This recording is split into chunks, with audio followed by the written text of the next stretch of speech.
Hi guys! Welcome back to my channel. Samahan niyo ako today na pumunta sa vet para mapabakunahan ang ating 6 weeks old Siberian Husky puppies. Pinaliguan muna namin sila dahil after ng bakuna nila ay hindi sila pwedeng maligo ng 5 araw.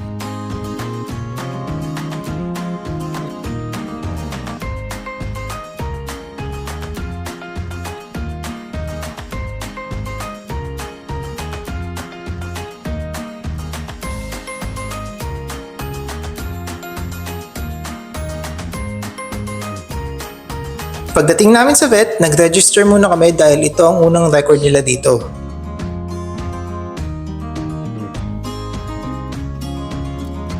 Nung una ay nahihiya pa silang lumabas ng crate.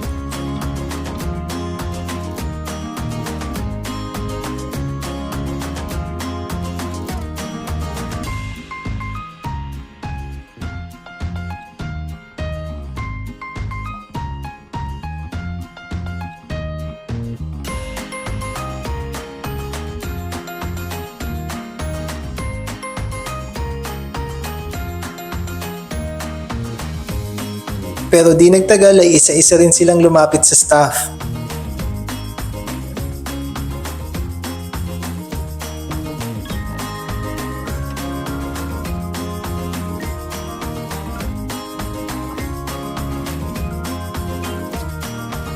Itinimbang muna sila para mailagay sa vet card ang progress ng paglaki nila.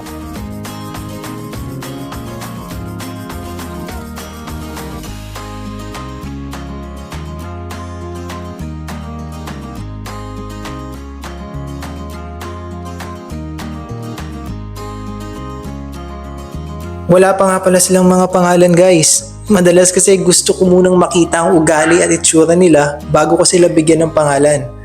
Pero kung may mga suggestions kayo, comment nyo lang dyan sa baba.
Isa-isa na silang tinurukan ng 5-in-1. Mahalaga ang mapabakunahan sila nito as early as 6 weeks dahil ito ang magiging proteksyon nila laban sa mga sakit na gaya ng parvo at distemper. Iwasan din na paglakarin sila or paglaruin sila sa labas habang sila ay below 1 year old pa lamang. Dahil kahit na may bakuna pa sila ay may maliit na tsansa pa rin na tamaan sila ng sakit.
Pagkatapos nito, ang susunod nilang bakuna ay after 2 weeks na.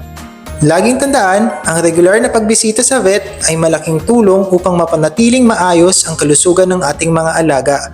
Hanggang sa muli!